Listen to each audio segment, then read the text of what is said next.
মনুচুম কিচেনলৈ সকলোকে স্বাগতম জনাইছোঁ।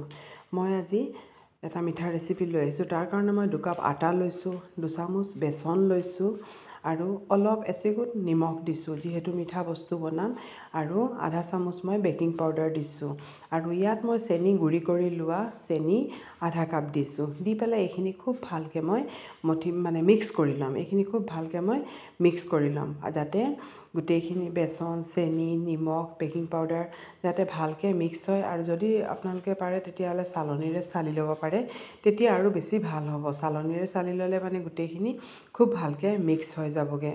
আৰু এতিয়া মই ইয়াত 1/4 কাপ ঘিউ লৈছোঁ, আৰু লৈ পেলাই বা ৰিফাইন অইলো ল'ব পাৰে। মই ঘিউটো অলপ গৰম কৰি লৈছোঁ।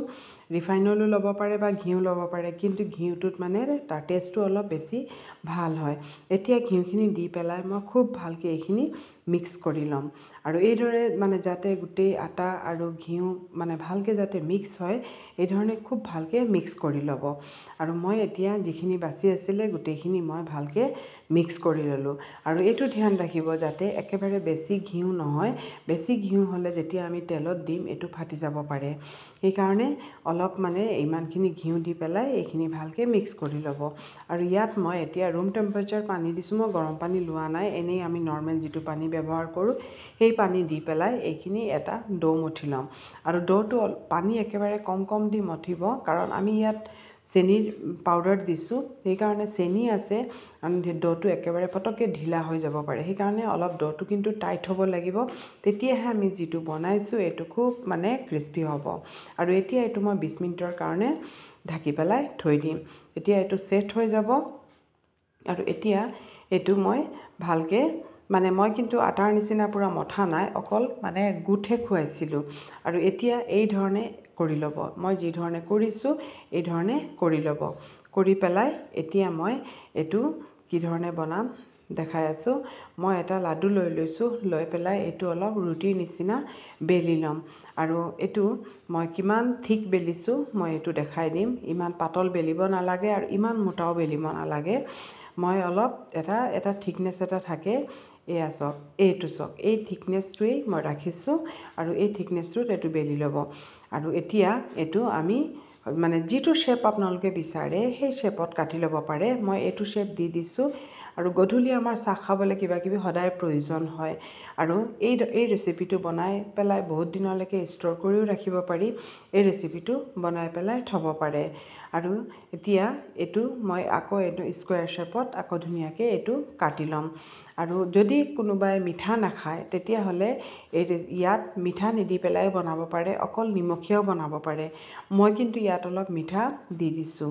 আৰু যদি মিঠা নাখায় তেতিয়াহ'লে মিঠা নিদিব, অকল বিনা মিঠাৰেও এই ৰেচিপিটো খুব সোৱাদ লগা হ'ব। আৰু চাওক, ইয়াৰ থিকনেছটো মই এনেকৈ ৰাখিছোঁ। আকৌ যেতিয়া আমি গোটেইখিনি চাওক মই কাটি ল'লোঁ, এয়া চাওক দুই কাপে ইমানখিনি হ'লগৈ। আৰু এতিয়া মই তেলখিনি পূৰা গৰমাই লৈছোঁ, আৰু তেলখিনি পূৰা গৰম কৰি লৈ আৰু মই এইখিনি ইয়াত দি দিছোঁ। তেলখিনি প্ৰথমে পূৰা গৰম কৰি ল'ব, তাৰপিছত গেছটো কমাই দিব, তাৰপিছত এইখিনি দি ল'ব। কাৰণ গেছটো পূৰা বাঢ়ি থাকিলে পূৰা ৰঙা হৈ যাব, বাহিৰখন ভালকৈ নুফুলেও ভিতৰটো কেঁচা থাকি যাব, কাৰণ যিহেতু এইখিনি অলপ মোটা আছে। আৰু এতিয়া এইখিনি দিয়াৰ পিছত লগে লগে লৰাই নল'ব। অলপ পিছত যেতিয়া দেখিব অলপ ওপৰলৈ উপঙি আহিছে, সেই সময়তে এইটো লৰাই দিব। এইটো দিয়াৰ পিছত যেতিয়া অলপ দেৰি পিছত ওপৰত উপঙি আহে, আৰু সেই সময়তে এইটো ভালকৈ অলপকৈ লাহেকৈ লৰাব, কাৰণ বস্তুটো খুব কোমল হৈ থাকে। আৰু লৰাই পেলাই এই ধৰণে এতিয়া যেতিয়া এইটো পূৰা ওপৰলৈ উঠি আহিব, সেই সময়ত আকৌ ফ্লেমটো অলপ হাই কৰি দিব। নহ'লে ফ্লেমটো কম থাকিলে তেলটো বেছি শুহি ল'ব।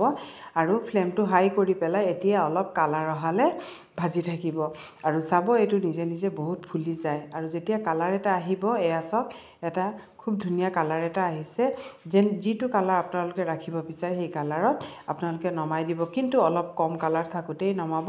নহ'লে কি হ'ব, পিছত নমোৱাৰ পিছত তাৰ কুকিং প্ৰচেছটো চলি থাকে, আৰু পিছত কালাৰটো ডিপ হৈ যাব আৰু বেছি টান হৈ যাবগৈ। সেইকাৰণে এইটো যাতে ধ্যান ৰাখিব। আৰু এই ধৰণে মই এই কালাৰটো অহালৈকে মই নমাই লৈছোঁ, আৰু যেতিয়া নমাই থওঁ তাৰ কালাৰটো আৰু অলপ ডিপ হৈ যাব।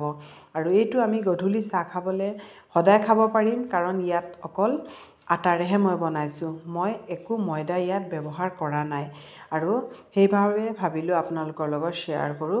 আৰু পূৰা হেল্ডি নহয় বাৰু, কাৰণ যিহেতু তেলত ভাজি আছোঁ, আৰু কিন্তু তেতিয়াও ময়দা খোৱাতকৈতো অলপ ঠিকেই আছে, কাৰণ ময়দাটো যিহেতু আমাৰ স্বাস্থ্যৰ কাৰণে খুব ক্ষতিকাৰক। সেইকাৰণে মই এইবোৰ বহুত বস্তু মই আটাৰে বনাবলৈ ট্ৰাই কৰোঁ, আৰু মই এবাৰ বনাই চালোঁ, খুব ভাল হ'ল খাবলৈ। সেইকাৰণে মই ভাবিলোঁ আপোনালোকৰ লগতো শ্বেয়াৰ কৰোঁ, আপোনালোকেও বনাব পাৰে। আৰু যদি মিঠা খাবলৈ মিঠা ভাল পায় তেতিয়াহ'লে চেনি দিব, আৰু যদি মিঠা ভাল নাপায় তেতিয়াহ'লে অকল নিমখ দিও বনাব পাৰে। আৰু সেইকাৰণে এই ৰেচিপিটো মোৰ খুব ভাল লগা হয়। মই এইদৰে বনাই পেলাই থৈ দিওঁ, যেতিয়া মন যায় তেতিয়াই খাব পাৰি, আৰু বেয়া নহয় বহুত দিনলৈকে। আৰু চাওকচোন, এইখিনিও ভাজি ল'লোঁ, আৰু কিমান ধুনীয়া হৈছে দেখিছেনে? এয়া চাওক, গোটেইখিনি ভাজি ল'লোঁ, আৰু কিমান ধুনীয়া হৈছে চাওক। আৰু এই ধৰণে বনাই পেলাই বহুত দিন থ'ব পাৰি। আলহী আহিলেও চাৰ্ভ কৰিব পাৰি, আলহীয়েও কিন্তু খুব ভাল পাব। আৰু চাওক ভিতৰটো কিমান কোমল হয় আৰু কিমান মজা লাগে খাবলৈ।